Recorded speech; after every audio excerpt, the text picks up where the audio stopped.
अधिक भोजन करना या अत्यधिक संग्रह करना, प्रयास अत्यधिक उद्यम, च तथा प्रजल्प व्यर्थ की बातें करना, नियम विधि विधान, आग्रह अत्यधिक आसक्ति या अग्रह अत्यधिक उपेक्षा, जनसंग सांसारिक प्रवृत्तियों वाले व्यक्तियों की संगति, च तथा लोल्यम अत्यधिक अभिलाषा या लालच, च तथा षडधी इन छह के द्वारा भक्ति में सेवा विनश्यति नष्ट हो जाती है। अनुवाद एवं तात्पर्य इस डिवाइन ग्रेस ऐसी भक्ति वेदांत स्वामी श्रील प्रभुपाद जी के द्वारा श्रील प्रभुपाद की। जब कोई निम्नलिखित छह क्रियाओं में अत्यधिक लिप्त हो जाता है तो उसकी भक्ति विनष्ट हो जाती है। नंबर 1, पहला, आवश्यकता से अधिक खाना या आवश्यकता से अधिक संग्रह करना, धन संग्रह करना। दूसरा, उन सांसारिक वस्तुओं के लिए अत्यधिक उद्यम करना जिनको प्राप्त करना अत्यंत कठिन है। तीसरा, सांसारिक विषयों के बारे में अनावश्यक बातें करना।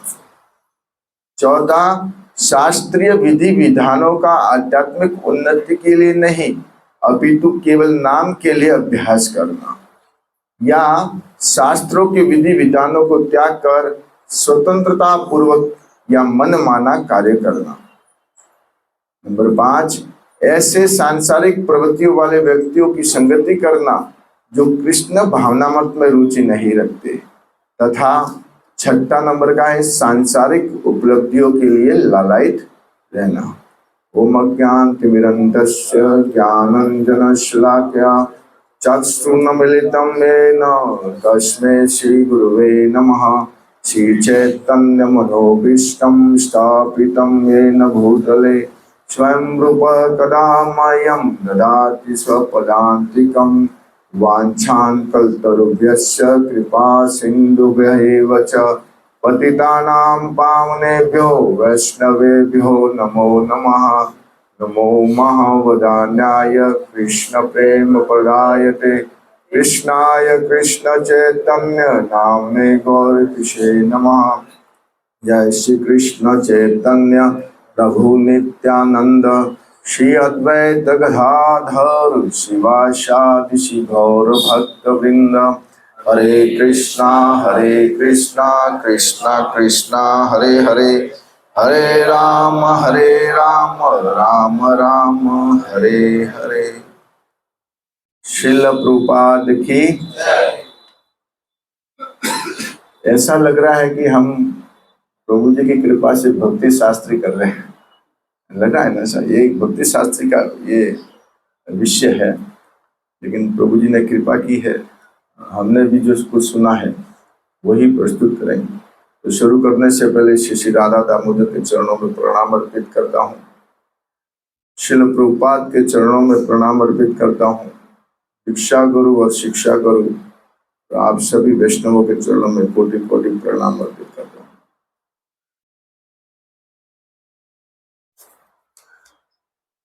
हम इतना तो जानते हैं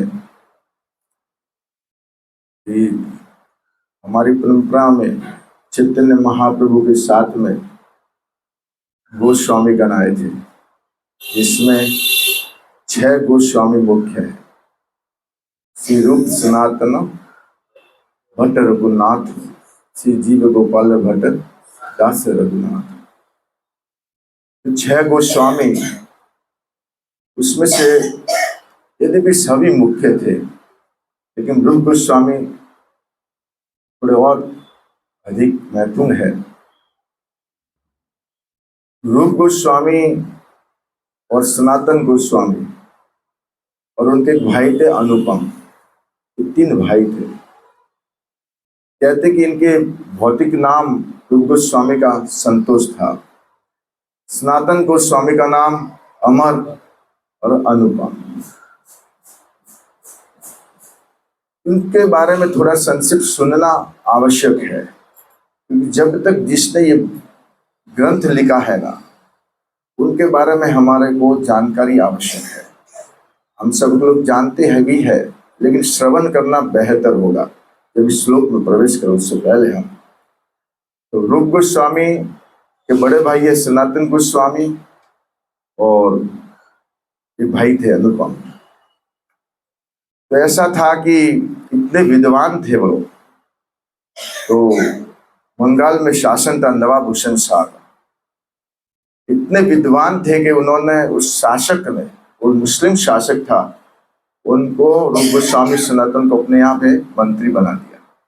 कोई ऐसा वैसा मंत्री नहीं, पूरा मैनेजमेंट करने वाला, पूरा मैनेजमेंट करते थे रूप गोस्वामी सनातन गोस्वामी। आप उनकी कथा सुने हैं पहले।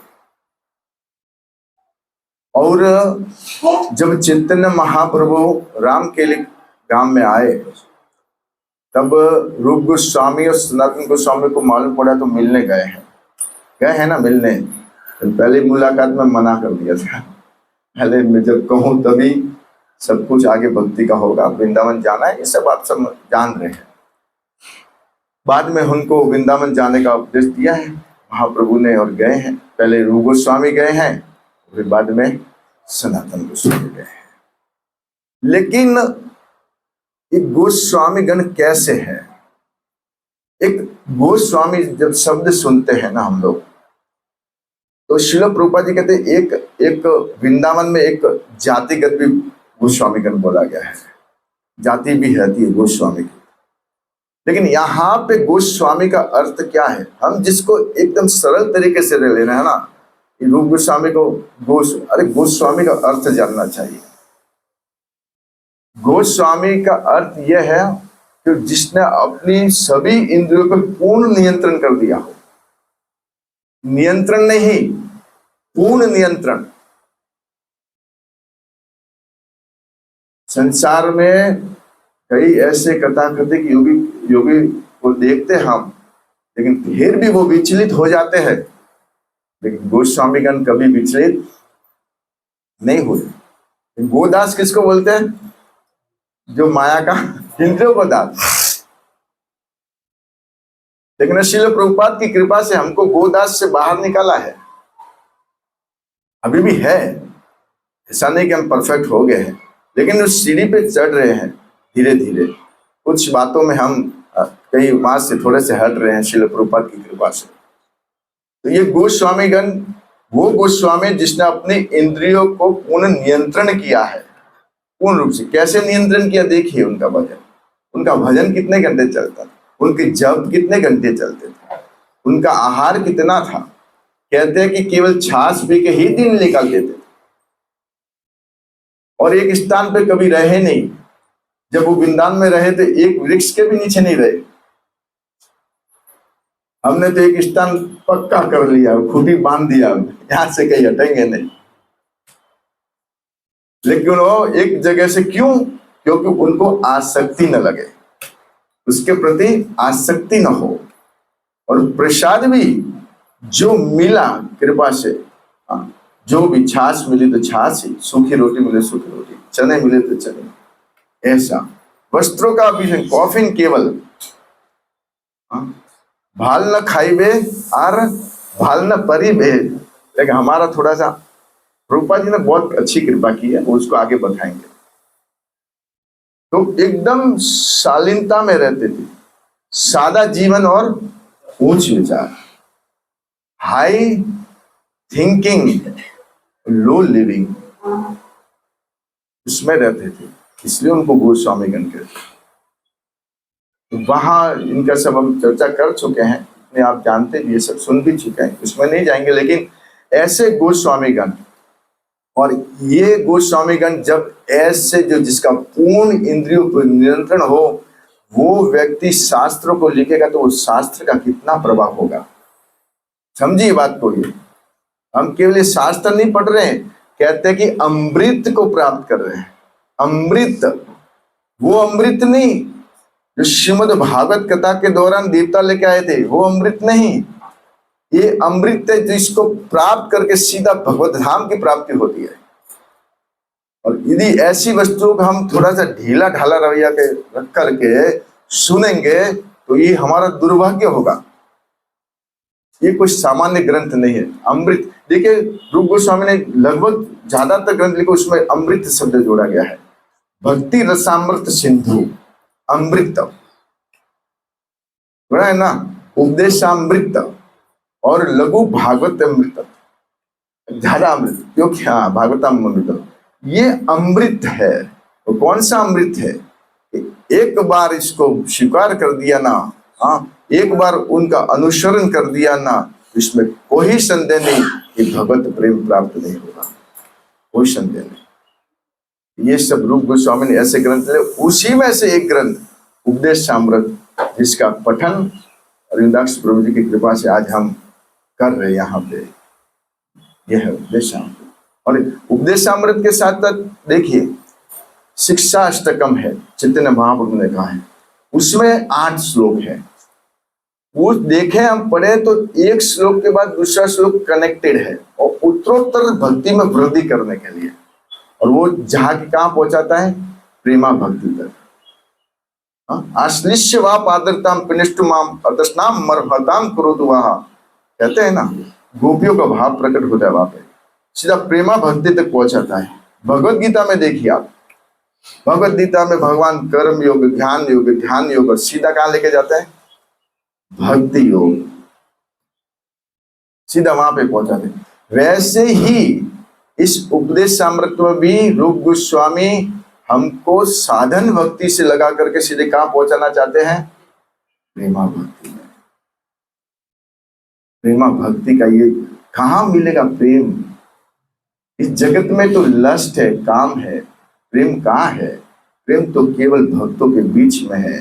प्रेम तो केवल ये महान भक्तों के द्वारा रचित शास्त्रों में है। प्रेम तो केवल कीर्तन में है। प्रेम तो भागवत कथा में है, बाकी कई प्रेम नहीं है। लस्ट है, स्वार्थ है।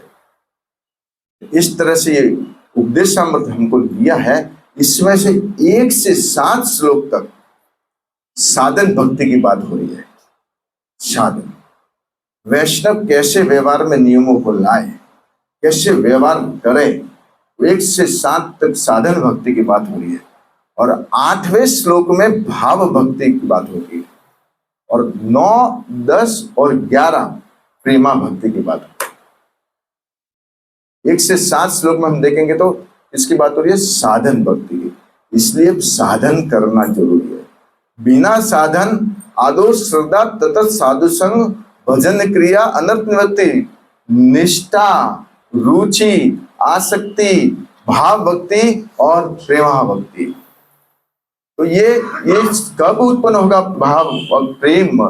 जब पहले हम साधन एक्यूरेट तरीके से करेंगे। जो महात्माओं ने बताया है उस नियम के अनुसार साधन को अपनाएंगे, जो गुरु ने बताया उसके अनुसार साधनों को करेंगे, मन माने से नहीं। मेरे मन में आऊंगा तब उठूंगा, मेरे मन में आऊंगा तब कथा में जाऊंगा तो जाऊंगा, नहीं जाऊंगा तो नहीं जाऊंगा, शास्त्र पढ़ूंगा तो पढ़ूंगा, नहीं पढ़ूंगा तो नहीं पढ़ूंगा, तो कुछ भी नहीं होने वाला। उधर ही रहेंगे साधन भक्ति के। ऊपर उठना है तो गुरु के आदेश का पालन करना जरूरी है। इसमें 1 से 7 साधन भक्ति, 8 भाव भक्ति और 9, 10, 11 प्रेमा भक्ति। तो व्यक्ति को यदि भक्त को प्रेमा भक्ति पर उठना है ना, तो इन श्लोकों का बराबर श्रवण करना चाहिए, बराबर एक्यूरेट श्रवण करना चाहिए। तो आइए आज के श्लोक में हम प्रवेश करते हैं। दूसरा नंबर का श्लोक है। पहला श्लोक कल सर्वदर्शन प्रभु जी ने लिया था, वाचो वेगम मनस्य क्रोध वेगम। ये वाचो वेगम शब्द क्यों रखा मालूम पड़ा है आपको? पहले मन वेगम या क्रोध वेगम रूप गोस्वामी ने क्यों नहीं रखा? वाचो शब्द क्यों डाला है? क्योंकि ये सबसे प्रॉब्लम है, यहां से सब हैंडलिंग होता है। इस जीवा से दो कार्य होते हैं, हम समझे हैं ना, एक एक बोलने में प्रयुक्त होती है और एक खाने में है। तो ये दो चीज महत्वपूर्ण है और यहाँ से सब मैनेज होता है। यहाँ से खाएंगे उसके अंदर से सब इंद्रिया काम करेगी, यहाँ से बोलेंगे तब इंद्रिया जैसा व्यवहार होगा वैसा प्रदर्शन करेगी। जी रूप गोस्वामी ने इसलिए वाचो वेगम मनस क्रोध वेगम जीवा वेगम उदुप्रस्थ वेगम एतान वेगान विशित यो धीरज सर्वाम अपिमाम प्रथम से शिष्यात। मतलब जिसने ये गुण अर्जित कर लिए हैं, जो 6 वेग है, ये 6 वेगों को जिसने नियंत्रण कर दिया है वो कौन क्या हो सकता है? गुरु। वो गुरु बनने लायक है। मतलब इस पृथ्वी पे क्या ब्रह्मांड पे जिसने 6 वेगों को कंट्रोल कर दिया है वो इस ब्रह्मांड पे भी शासन कर सकता है। परीक्षित महाराज देखिए, अम्बरीश महाराज देखिए, राजा राजस्व भी देखिए ना, ये कंट्रोल करके रखते थे। इसलिए पूरी शिष्यात, तो शिष्यात का मतलब मैं चंद्रकांत प्रभु जी के मुखारन से सुना है, तो कहे कि शिष्यात का मतलब ये भी होता है कि परफेक्ट शासन कर सकता है। 6 वेगों को कंट्रोल किया, लेकिन पहला सबसे वेग है जीवा का वेग। लेकिन प्रसाद तो चाहिए ना, प्रसाद बिना थोड़ी चलेगा। तो ये जो ये बातें हैं पहले और दूसरे श्लोक में, पहले और दूसरे श्लोक में रूप गोस्वामी बता रहे हैं कि कैसे इंद्रियों को स्वयं रिक्त रखना चाहिए। कनेक्टेड है पहला और दूसरा श्लोक दोनों। अब देखेंगे कैसे हम नियंत्रण कर सके और इसके बिना आगे बढ़ेंगे। पहला वाचो वेगम, ये कंट्रोल नहीं होगा तो प्रेमा भक्ति तक जाएंगे। कनेक्टेड है सीधा, यहां से वाचो वेगम कंट्रोल हुआ, उसके बाद जो आगे आगे लिखे हैं वेग वो कंट्रोल हुए, तब प्रेमा भक्ति तक जाएंगे। ये सब कनेक्टेड है। पहला और दूसरा श्लोक क्या भक्तों को करना चाहिए और क्या नहीं करना चाहिए उसके बारे में वर्णन कर रहा है। आइए आज का जो श्लोक है, अत्याहार प्रयास च प्रजल्पो नियमाग्रह जन संगत लोल्यम च षड्भीर भक्ति विनश्यति। अब इसमें दूसरे श्लोक में यह बता रहे रूप गोस्वामी कि हम यदि प्रश्न करें कि प्रभु मेरी भक्ति में मजा नहीं आ रहा है, और कोई भक्ति से बाहर निकल जाता है तो कारण क्या है, ये बताया है। अत्याहार, अत्याहार आप संधि विच्छेद करें ना इसको तोड़े तो अति प्लस आहार, अति प्लस आहार दो अर्थ होता है। अति प्लस आहार, एक तो आहार अधिक और एक ज्यादा संग्रह अधिक। माता जी लोग गेहूं भरते ना पूरे साल का, दाल चावल सब घर भर देते हम लोग, ऐसे ही धन भर देते बैंक। अधिक संग्रह करना, इसका दो अर्थ। आप ट्राइंगल लगा करके आप इसको, अगर प्रोजेक्टर होता या बोर्ड पे लिखने का होता तो सेमिनार उस ढंग से होता है, तो उसमें लिखते कि आप लिखे कि अत्यार ऊपर हेड पॉइंट दे और नीचे ऐसे 2 ट्राइंगल जैसे करके, एक में अधिक धन एक में अधिक आहार और दूसरे में अधिक धन संग्रह करना। दोनों आता है, केवल खाने से मतलब नहीं। आप अत्याहार को देखेंगे तो खाना आहार, लेकिन इधर अधिक धन संग्रह करना भी उसमें आता है। नेक्स्ट है प्रयास। प्रयास, प्रयास किसके लिए? जब ये होता है ना, अत्याहार होता है, अधिक आहार होता है, अधिक संग्रह होता है, तो वो जन्म देता है प्रयास को। उसके कारण ही हम क्या करते हैं, कठोर परिश्रम करते हैं ना, सुबह से शाम तक कठोर परिश्रम करते हैं। कठोर परिश्रम। तो प्रयास में भी क्या आता है, अधिक धन कमाने के लिए उद्यम रहना, एक ये आता है। दूसरा प्रयास में आता है ज्ञान के लिए, मुक्ति के लिए, पुण्य अर्जित करने के लिए भी प्रयास करना, वो प्रयास में आएगा। प्रजल्प, प्रजल्प मतलब प्र प्लस जल्प, जल्प का मतलब होता है बोलना, और प्र लगा है उपसर्ग, इसमें प्र शब्द लगा है उपसर्ग, मतलब केवल संसारिक बातों को ही कहना प्रजल्प कहा गया है। और सही कहूं तो भगवान के अलावा जितनी भी बातें हैं वो सब प्रजल्प है, सब प्रजल्प। और उस प्रजल्प में आप मैं आगे बताऊंगा, लेकिन अभी शॉर्ट बता देता हूं। प्रजल्प में टीवी भी आता है, हाँ, प्रजल्प में टीवी भी आता है, न्यूज़पेपर भी प्रजल्प में आता है। हाँ, मुक्ति की कामना की बातें करना भी प्रजल्प। मोबाइल तो पहले, अभी मोबाइल को तो फर्स्ट रख दीजिए। मुक्ति की कामना करना भी प्रजल्प में आता है, सत्कर्म को करना भी प्रजल्प, उसकी बातें करना भी प्रजल्प में गिना जाएगा। अब आगे है नियमाग्रह, नियम प्लस आग्रह, दो इसके टुकड़े करेंगे तो दो होगा, नियम प्लस आग्रह। अब लिखिए नियमाग्रह, ट्रायंगल कीजिए, एक में लिखिए नियम प्लस आग्रह, दूसरे में लिखिए नियम प्लस अग्रह।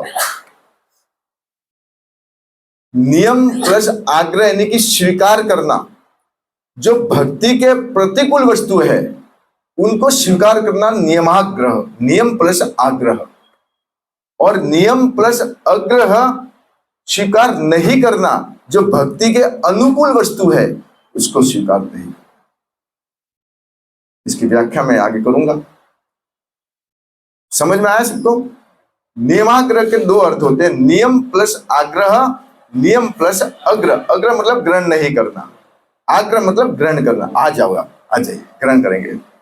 अग्रह यानी कि मना करना, नहीं करना, स्वीकार नहीं करना, और आग्रह मतलब स्वीकार करना। स्वीकार वो नियम करना जो भक्ति के प्रतिकूल है, और जो अनुकूल है उसको स्वीकार नहीं करना। जनसंगच्छ, भौतिक लोगों का संग करना। इसमें केवल भौतिक लोगों का ही संग नहीं, आप इसमें दो कोट कर सकते हैं। मायावादियों का भी संग करना जनसंगच्छात्। लोल्यम च, लालच, धन कमाने की लालसा, मुक्ति की लालसा, स्वर्ग की लालसा, ये लोल्य। और ऐसे 6 दुश्मन है हमारे। इसको काम, क्रोध, लोभ, मोह, मद, मात्सर्य, जगत में यही दुश्मन माने जाते हैं, लेकिन ये भी हमारे दुश्मन है ना? दुश्मन, ये शत्रु हमारे, कंट्रोल नहीं किया तो दुश्मन बनेंगे। तो इसके तात्पर्य में, यद्यपि तात्पर्य बहुत बड़ा है, लेकिन फिर भी मैंने कुछ पॉइंट्स लिखे हैं, उस पॉइंट के अनुसार आपको समझाने का प्रयास श्रील प्रभुपाद की कृपा से करेंगे हम। पहली लाइन है, मनुष्य जीवन सादा जीवन और उच्च विचार के लिए है। सीधा श्रील प्रभुपाद जी ने लिखा कि उच्च विचार और सादे जीवन के लिए मनुष्य देह प्राप्त हुआ है। बहुत अच्छे से हाई फाई रहे, थिंकिंग लोग हो, निम्न क्वालिटी की थिंकिंग हो, तो वो नहीं सही है। श्रील प्रभुपाद जी लिखते हैं कि इस जगत में जीव भगवान की 3 शक्तियों के अंतर्गत है। भगवान की 3 शक्तियां हैं। पहली बहिरंगा शक्ति, फिर है तटस्था शक्ति, फिर है अंतरंगा शक्ति। अभी मामला यह है कि भगवान की 3 शक्तियां हैं, और बीच में है तटस्था शक्ति, जो जीव है, जो कारण सागर है। और तट, विद्या तट बोलते हैं ना, इसलिए उसको तटस्था शक्ति कहा गया है। तो जो जीव है, जो तटस्था शक्ति है, यदि ये जीव बहिरंगा शक्ति के संपर्क में रहेगा, बहिरंगा शक्ति के संपर्क में, तो हमेशा दुखी रहेगा। और यही तटस्था शक्ति निर्णय ले ले कि हम अंतरंगा शक्ति के संपर्क में रहेंगे, यानी कि भक्ति के संपर्क में रहेंगे, तो हमेशा सुखी रहेगा। और जो महात्मा लोग हैं, श्रील प्रभुपाद जी कहते हैं, महात्मा लोग जो उदार चरित्र वाले होते हैं, यानी कि वो भजन में लगे रहते हैं। महात्मनस्तु पार्थ माम पार्थ देवीम प्रकृतिम आश्रितः। महात्मा लोग भजन में भगवान की शरणागत और भक्तों के शरणागत रहते हैं। और जो दुरात्मा होते हैं, संकुचित सोच वाले होते हैं, भजन से जो दूर रहते हैं, भक्ति से जो दूर रहते हैं, वो होते दुरात्मा। और श्रील प्रभुपाद जी आके लिखते हैं कि इस मनुष्य जीवन में कष्ट है। कोई पूछे ना आपसे कि क्या कष्ट है, तो आप कहेंगे प्रभु जी बहुत, हाँ तकलीफ बहुत है, घर पे बराबर चल रहा नहीं है। ये सब नॉर्मल कष्ट है, ये कोई बड़े कष्ट नहीं है। एक कष्ट बताया गया है ताप का, आदि दैविक, आदि भौतिक, आदि आध्यात्मिक, और एक सबसे बड़ा कष्ट है वो है जन्म मृत्यु जरा और व्याधि का। आदि दैविक देवताओं द्वारा जो दिया गया है, आदि भौतिक जो हमारे संबंधी, हमारे जो भी रिलेटिव्स जो सब आगे उसमें उनके द्वारा दिया जाता है, और आदि आध्यात्मिक जो हमारे शरीर और मन से उत्पन्न होता है तो उसको आदि आध्यात्मिक कहते हैं। और वो दूसरे पॉइंट में लिखेंगे तो जन्म मृत्यु जरा और व्याधि, जन्म का कष्ट, मृत्यु का कष्ट, बीमारी का कष्ट, जरा का बुढ़ापे का कष्ट और व्याधि का कष्ट होता है ना हमको, कि नहीं होता? आपको क्या मालूम अभी क्या मालूम, आप तो ऐसे हो गए हैं कि भाई अब तो कुछ होता ही नहीं है। हमको तो हो रहा है, अभी भी प्रवचन दे रहे फिर भी सत्य ही बोलेंगे, तो हो रहा है। ये तो ठीक है, गुरुवर की कृपा से यहाँ बैठने को मिला है, बाकी सही मायने में तो हम इसके योग्य नहीं है, क्योंकि अभी भी हम इस कष्ट से बाहर निकल नहीं रहे हैं, क्योंकि अभी भी हमारी शरणागति बराबर नहीं है। ये चार कष्ट, ये तीन ताप और ये चार जन्म मृत्यु जरा, ये कष्ट है। अब बताओ कैसे जीवन को चलाए। तो श्रील प्रभुपाद जी लिखते हैं कि ये सब है, लेकिन वो संसार में तो आ गए, कर्म तो करना पड़ेगा। आत्मा और शरीर के लिए कर्म करना पड़ेगा, पालन करना पड़ेगा।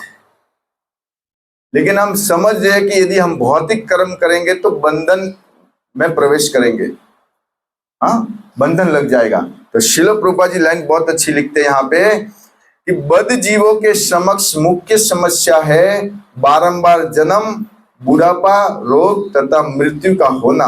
भौतिक जगत में मनुष्य को शरीर और आत्मा के पालन हेतु कार्य करना होता है, लेकिन वह ऐसे कार्य को किस तरह करे जिससे वह कृष्ण भावनामृत संपन्न करने के लिए अनुकूल हो। पालन करना पड़ेगा, किस तरह करे, तो उसका ही उपदेश उपदेशामृत में है। किस तरह करें हम भी आहार करेंगे, हम भी श्रम करेंगे, हम भी बिजनेस करेंगे ना, शरीर को चलाने के लिए तो करेंगे हम लोग, लेकिन कैसे करें, कृष्ण भावनामृत में रहकर कैसे करे, उसका ही उपदेश तात्पर्य में श्रील प्रभुपाद जी लिखते हैं। आइए अब हम प्रवेश करते हैं आज के श्लोक में। इसके लिए अत्याहार, अभी अत्याहार तो आप जानते हैं कि ज्यादा आहार करेंगे तो क्या होगा, सुबह डॉक्टर के पास जाना पड़ेगा। ज्यादा कभी खा लिया ना तो क्या होगा, समझ रहे हैं ना। हाँ, यहाँ पे अभी मान लीजिए हम बहुत भक्त लोग हैं, हम तो प्रसाद खाते हैं और सभी भक्त लोग नियम में ही खाते हैं, अतिशयोक्ति नहीं करते। लेकिन भौतिक लोगों की बात करें हम लोग तो कितना खाते हैं। रोड पे जाके देखे तो मुझे तब माताएं भी पानी पूरी की लॉरी पर, अब माताएं पहले मिलती है। जब भी पानी पूरी की लॉरी देखो ना मैं, तो मुझे देखता हूँ कि पहले जमाने में माताएं कभी बाहर नहीं दिखती थी। हाँ, अभी माताएं पानी पूरी की लॉरी पर खाने को तैयार रहती है। इतना गड़बड़ है, कितना खाएंगे, घर पे नहीं खाते। हाँ, घर पे इतना ठूस ठूस के भर लेते हो। श्रील प्रभुपाद कह रहे खाने में तो ठूस ठूस के भरते हो, लेकिन जब मंगल आरती में उतना होता तब मामला तकलीफ वाला है ना। क्या क्या करते, ये तो छोड़िए, नई नई वैरायटी आ गई है खाने में, कितना खाने को आ गया है। उपवास में भी उपवासी खमन, उपवासी डोसा, सब कुछ आ गया। कितना खाएंगे हम, कहे ना हाथी से ज्यादा खा सकते नहीं, कितना खाएंगे।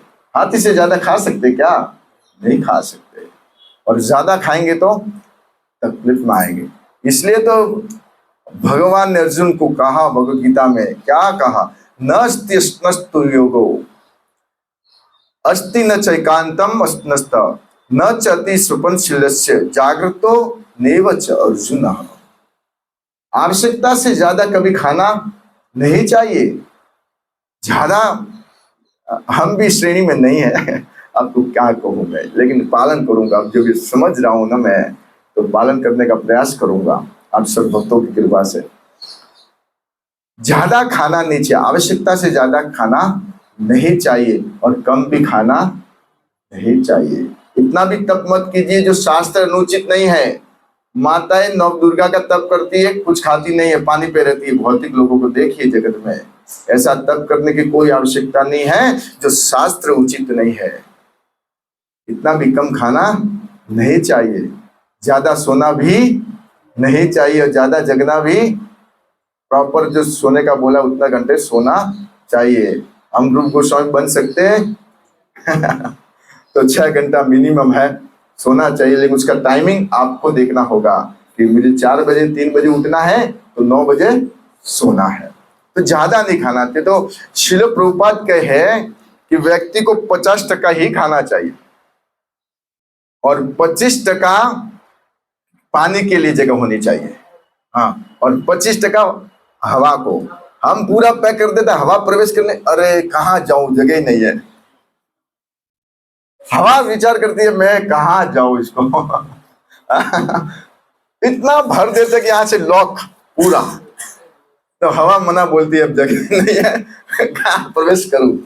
श्रील प्रभुपाद जैसे कहते हैं कि 50% खाना चाहिए, 25% पानी के लिए जगह होना चाहिए और 25% हवा के लिए जगह होना चाहिए।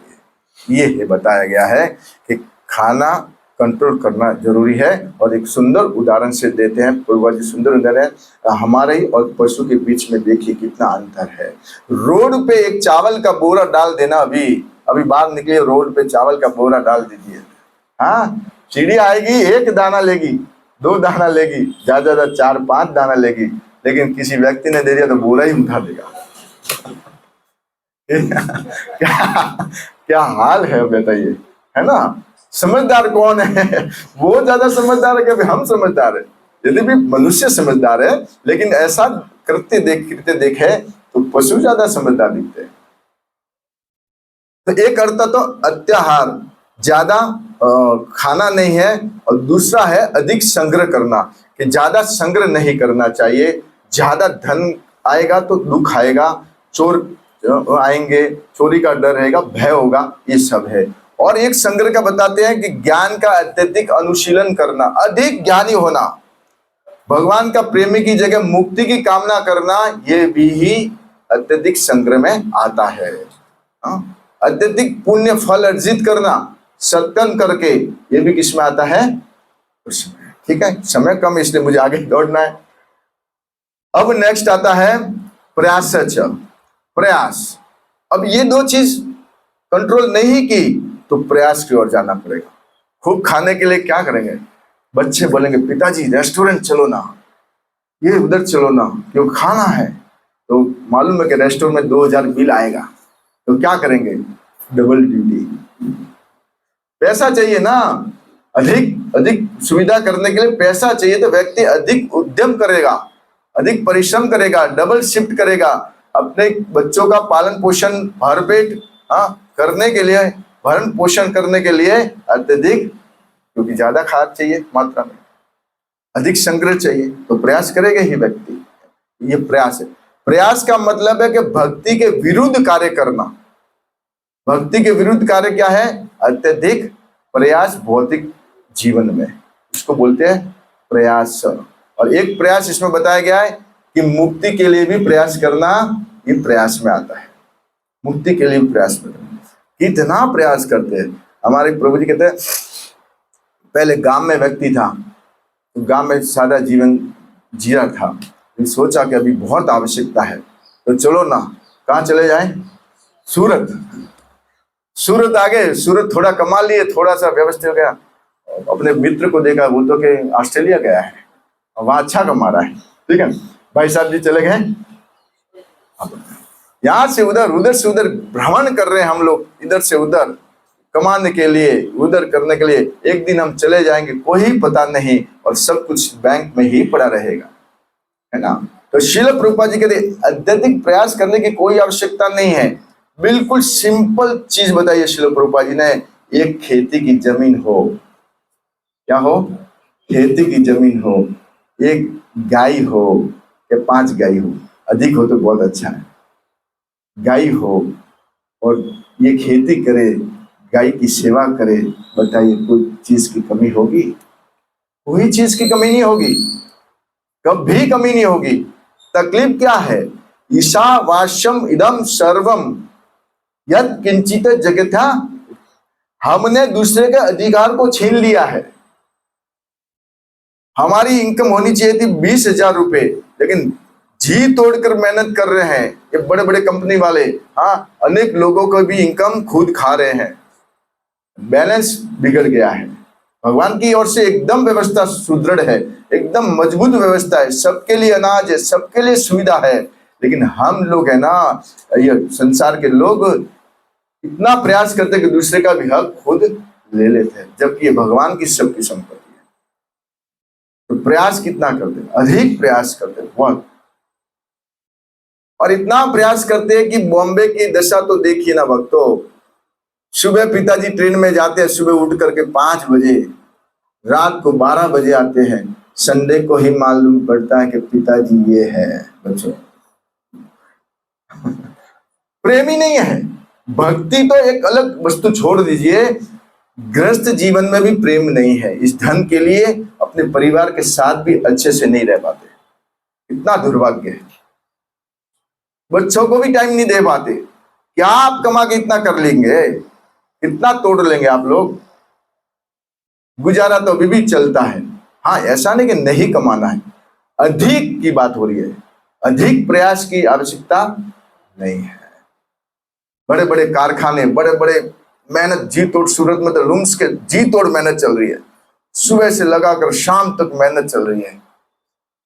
अच्छा है, जिसके पास नहीं है उसको कमाना है, अलग बात है, लेकिन जिसके पास सुविधा हो गई है, व्यवस्था हो गई है, उसको भक्ति में दृढ़ता से लग जाना चाहिए।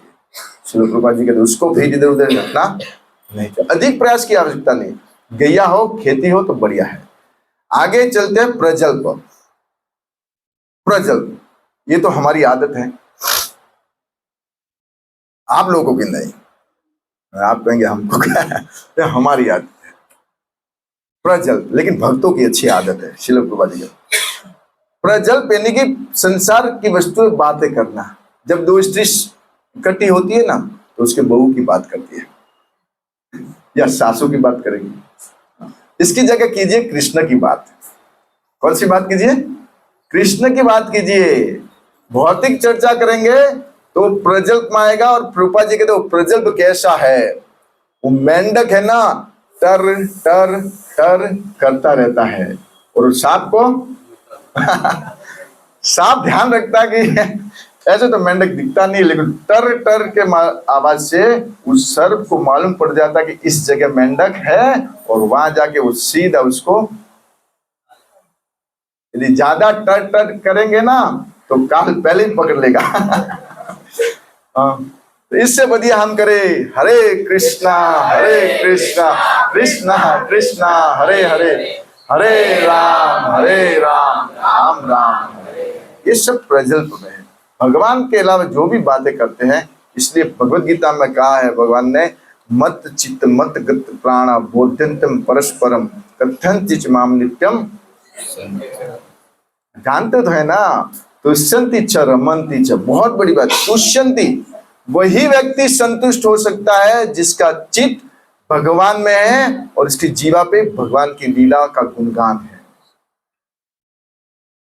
वही मन में रमण कर सकता है जिसका चित्त भगवान में है, जीवा पे भगवान का गुणगान है। बाकी तुष्यंति च रमन्ति च नहीं हो सकता। तो ये भक्त लोग हमेशा, श्रील प्रभुपाद की हमारे पे कृपा है कि हम जब भी किसी से मिले, घर पे मेहमान आए, तो भगवत गीता भागवत की बातें कीजिए। यदि भी हम ये सुनते हैं, लेकिन उस समय क्या मालूम दिमाग में क्या भर जाता है, तो नानी, मामा, काका और वही याद आते हैं। हाँ, अच्छा है, हालचाल उनका भी पूछना चाहिए, लेकिन भौतिक चर्चा नहीं, कुशल क्षेम पूछ करके बाद में भगवान की चर्चा करनी चाहिए। तो ये है प्रजल्प। तो शिल प्रभुपाद जी का प्रजल्प की जगह हमें क्या करना चाहिए? भगवान की बातें, भगवान का गुणगान। अब है नियमाग्रह। नियम प्लस आग्रह, मैंने बताया था भक्ति के जो नियमाग्रह ग्रहण करते, प्रतिकूल वस्तु है वो हम ग्रहण कर। प्रतिकूल क्या है? संसार में देखते अनेक लोग सत्कर्म की ओर अग्रसर, मुक्ति की ओर अग्रसर है, जो भक्ति के अनुकूल नहीं है, शुद्ध भक्ति के अनुकूल नहीं है। फल मिल जाए आपको, लेकिन वो अनुकूल नहीं है। अनेक अनेक तप करते हैं, अनेक बोलमाएं लेते हैं, ये करूंगी तो रामदेव चल के आ जाऊंगी, लुढ़क लुढ़क के आ जाऊंगी। हाँ, एक बहन गए थे लुढ़क लुढ़क। हमारे एक प्रसंग सुना था, एक भाई या बहन होंगे मालूम नहीं मुझे, तो भाई बोलमा किए थे रामदेव जी। हम वो रामदेव जी की निंदा नहीं करते, बात प्रसंग कर रहा हूं मैं कि लुढ़क लुढ़क के बोलमा की होगी, तो लुढ़क लुढ़क के कितना तप करके वहां पहुंचे। पहुंचने के बाद दर्शन वर्शन किए, दूसरे दिन घर पे आए, अपने पत्नी का मर्डर कर दिया।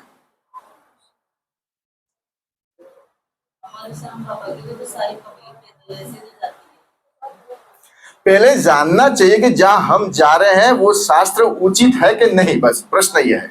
लुढ़क के जाओ ना वृंदावन, लुढ़क के कौन मना बोलता है? गोवर्धन परिक्रमा करते हैं ना बहुत लोग, लेकिन हमें लुढ़क के नहीं करेंगे, चल के करो। लेकिन करने वाले करते प्रेमी भक्त, ऐसा नहीं है। तो कहने का मतलब है, तो जानो कि शास्त्र में ये जो हम कर रहे हैं वो प्रमाणिक है कि नहीं है, फिर करो, नहीं तो मत करो, नहीं तो हमारा जीवन नष्ट होगा। जहां हम जा रहे हैं वो उचित है कि नहीं है। तो ऐसे नियम हम ग्रहण कर लेते हैं, मन माने ढंग से कुछ भी व्रत कर लेते हैं।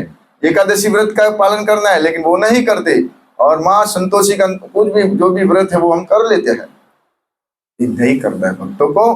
केवल भगवान के व्रत जो अग्र में जो स्वीकार नहीं करते उनको स्वीकार करना है। हमें क्या स्वीकार करना है? भगवान के लिए मंगल आरती में उठना, गुरु महाराज के आदेश सुना से प्रॉपर जप करना, एकादशी का पालन करना, उत्सव में भाग लेना, कथा सुना, हम सब जानते कि ये अनुकूल है। अनुकूल लेना संकल्प, ये अनुकूल है, इसको स्वीकार करना चाहिए। बाहर के जो भौतिक तप व्रत उनको छोड़ दीजिए। अब उनकी कोई यहाँ पे मूल्य नहीं है यहाँ पे, क्योंकि अब हम जिस स्तर पे श्रील प्रभुपाद जी जो स्तर दिया है वो स्तर परम दृष्टवा न निवृत्तते, निम्न से ऊपर उठा दिया है। अब वापस निम्न में जाके क्या करेंगे वो देखना चाहिए। कीर्तन कथा, बस अब हमारा यही होना चाहिए। तो ये नियमाग्रह है। प्रतिकूल को त्याग देना चाहिए, अनुकूल को स्वीकार करना चाहिए। जन संग, भौतिक लोगों का संग करना। इस संग में दो संग आते, एक तो भौतिक लोगों का, एक मायावादियों का। मायावादियों का संग करने से भी तकलीफ होगा। तो इसके लिए प्रहलाद महाराज कहते हैं, संगा यस संगस्त्र हेतुर असस्त विहोत धिया सवे साधु सुकृतो निसंगत्वा कल्पते। ये प्रहलाद महाराज जी कपिल मुनि, कर्दम मुनि का देवहूति के संवाद में, हे देव, संगति भव बंधन और भव मुक्ति दोनों का कारण है। जब अज्ञानतावश कोई व्यक्ति भक्ति मार्ग से विमुख सांसारिक व्यक्तियों की संगति करता है तो वह संगति उसे भव बंधन में डाल देती है, किंतु जब कोई भगवान के शुद्ध भक्तों की संगति करता है तो वह संगति उस भव बंधन से मुक्त कर देती है और भगवान के चरण कमलों की प्राप्ति करवाती है। इसलिए संग किसका करना चाहिए, किसका नहीं करना चाहिए, ये रूप गोस्वामी समझा रहे और श्रील प्रभुपाद तात्पर्य में समझा रहे। एक जो पुरुष कामी है उसके दोस्त का कभी संग नहीं करना। नहीं, जो स्त्री संगी है, स्त्री संगी, संगी का मतलब क्या है? जो संग करता है उसका मित्र है, बात करने वाला, जो वार्तालाप करता है स्त्रियों के बारे में या पुरुषों के बारे में, जो बात करता है वो ज्यादा दूषण करता है, उसका संग कभी करना नहीं चाहिए। ना बोला, जो भी ये बातें कामना की बातें करते हैं ना, उसका संग कभी नहीं करना चाहिए, उसी से उसको निकाल देना चाहिए। कभी नहीं। तो ये मोबाइल तो सबसे बड़ा प्रॉब्लम है ना, भूत है ये, इसमें तो यही आता है। पहले टीवी था, अब ये आ गया, और कोई नहीं आ जाए कहीं। अब डर लगता है कि इससे कोई छोटी चीज बना दी तो इधर हाथ में डालने की, और इधर हो सकता है ना भाई, क्या बस आपको यहाँ से कोड नंबर मिलेगा, यहाँ से सब कुछ हो सके। वैज्ञानिक का तो कुछ भी डर लगता है कि प्रभु अब कोई आविष्कार नहीं हो। ये आविष्कार इसका सदुपयोग करे तो अच्छा है, बाकी तो नहीं। तो टीवी का संग, मायावादियों का संग नहीं करना चाहिए, टीवी का भी हमें संग नहीं करना चाहिए, मोबाइल का भी संग हमें नहीं करना चाहिए, क्योंकि उसमें भी पर पुरुष आते हैं। यदि हम मोबाइल को और सीरियल देखते हैं मोबाइल पे, टीवी पे, तो हम पर पुरुष का संग करते हैं, उनके अंदर जो इच्छा है, कामना, उनका संग करते हैं। तो श्रील प्रभुपाद जी ने कहा है संग किसना कर, हमने स्थापना की है। जैसे चैम्बर ऑफ कॉमर्स होते हैं, स्टॉक एक्सचेंजेस होते हैं, वहां लोग जाके क्या करते हैं, इकट्ठे होते हैं ना, वैसे आइए हमने एक स्थापना की है इस्कॉन की, अंतरराष्ट्रीय कृष्ण भावनामृत संघ, जिसमें आपको भगवान के भक्तों का संग प्राप्त होगा। ये स्थापना की है ना, संग करना चाहिए, है ना भक्तों, संग कीजिए। लोल्यम, लोल्यम शब्द है जो लालचा, लोभ, लोभ होता है ना, धन को प्राप्त करने का लोभ। लोभ क्या होना चाहिए, भगवान की कथा का रस पान करने के लिए लोभ होना चाहिए। धन का अधिक लोभ कुछ काम का नहीं, मुक्ति का भी लोभ, इस सब में मुक्ति और ये सत्कर्म ऐड हो जाएंगे, कुछ काम का नहीं। ये लोभ हमें क्या होगा, डुबाएगा। तो लोभ ज्यादा, लालच, लोल्यम किसके लिए होना चाहिए, भगवान की कथा का रसास्वादन करने के लिए होना चाहिए, भक्तों की सेवा का लोल्यम होना चाहिए, शास्त्र पढ़ने का लोल्यम होना चाहिए। ये सब लोल्यम है। इसमें लोल्यम के बारे में और क्या लिखा है, हाँ, लोल्यम कहते हैं एक से 3 भाग कर सकते हैं कि योग साध कर मन का विस्तार करना लोल्यम में आता है। योग साधना साध कर मन का विस्तार करना, ब्रह्म में लीन होना, जो निर्विशेषवादी है, मायावादी है, हम बात कर चुके काफी बार बात, ये भी लोल्यम में आता है। इसकी इच्छा करना वो भी लोल्यम है, और भौतिक संपत्ति प्राप्त करने की इच्छा करना वो भी किसमें है, लोल्यम में है। तो ये सबसे बचना, हमें लोल्यम होना चाहिए। सबसे बढ़िया साधन है श्रीमद् भागवत कथा का लोल्यम होना चाहिए। सेवा का तो लोल्यम होना ही चाहिए, लेकिन जब आप भागवत कथा सुनेंगे ना, तभी बाकी के अंग प्रसारित होंगे। सबसे बात, सभी जो अंग की सेवा करते हैं हम लोग, वो सबसे पहले भागवत पे टिकी है। हम श्रवण नहीं करेंगे तो उत्साह नहीं आएगा। हाँ, लोग तो बुक डिस्ट्रीब्यूशन में जाते हैं, सेवा बहुत अच्छी करते थे, उत्साह कहाँ से मिला है, यहाँ से प्रभु जी करते हैं, भागवत कथा का रसास्वादन करवाते, तभी तो मिला है ना। तो श्रवण मुख्य है, और भक्ति में, नवदा भक्ति में श्रवण कीर्तनम विष्णु स्मरणम, इस श्रवण को पहले रखा गया है। हाँ, इसलिए वाचो वेगम में जीवा से पहले, कान से पहले श्रवण करो और जीवा से भगवान की कथा कीर्तन करो। ठीक है, तो ये है रूप गोस्वामी ने और जो समझाया है। और मैंने तो मेरी क्या करूं, अभी मैं कितना समझाऊं मैं खुद ही नहीं जानता, लेकिन जो समझा, जो श्रील प्रभुपाद जी का मैंने ये तात्पर्य पढ़ा और जो मैंने समझा, उसी को आपके सामने रखने का प्रस्तुत किया है। उसके बाद भी इसको आपको समझाने में मेरे से कोई त्रुटि हुई होगी हो तो आपके चरणों में क्षमा याचना करता हूँ, और भगवान से प्रार्थना करता हूँ कि हम सभी भक्ति में अनंत समय तक बने रहें। जब तक हम जिए तब तक ये कथा सुनते रहें, कीर्तन करते रहें, प्रभुपाद की सेवा करते रहें, ताकि हमारा सभी का कल्याण हो सके। श्रील प्रभुपाद की, पिता गौर प्रेमानंद।